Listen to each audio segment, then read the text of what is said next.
Okay, so now I am at the stage where I've added some nice little cookies and some little sweet treats, and I'm gonna wrap this all up.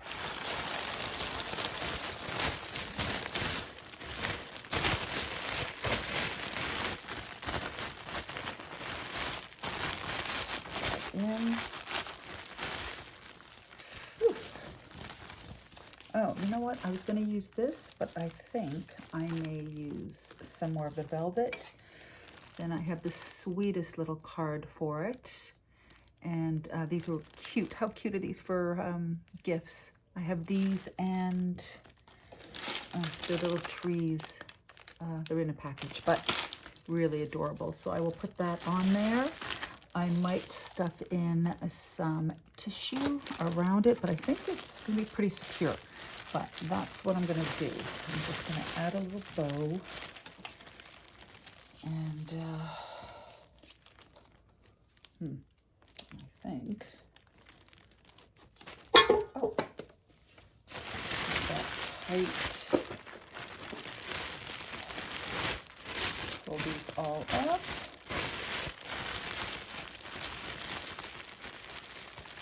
And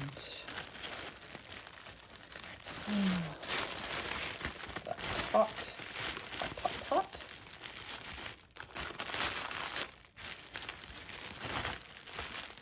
All these creatures around. Okay. Just going to do a simple little bow. The little bunny ears.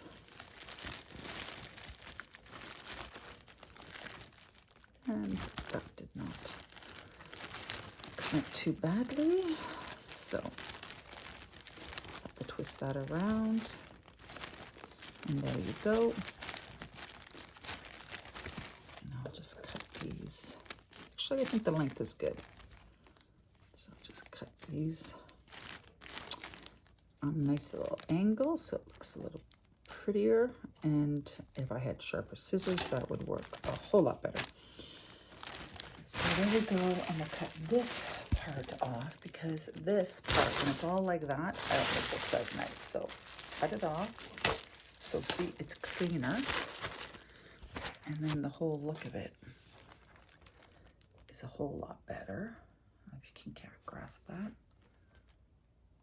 So, and now I'm just gonna add this little card to it. I have just a little piece of twine, and I will attach this to this, and it will be my gift to my friend and her family at Christmas. So I hope this has inspired you to maybe do something like this, because it is simple. And if you have a few of them that you're doing, it becomes a lot easier because it's kind of like a little manufacturing line. But when you do them individually, it does take more time because you have to take everything out, get everything organized once again. But my big suggestion is, if you've got 3 or 4 that you'd like to make, take a Sunday, take a Saturday, take any day, just do them all at once, have them lined up, cool them all down at once, and package them all at once. And then maybe keep them in your garage or someplace cool if you have a refrigerator that could facilitate them. Then they're ready to give. So I wish you happy baking and creating, and hopefully this will be part of your Christmas, or maybe you'll be planning for next year. So have a fabulous day, and we did it.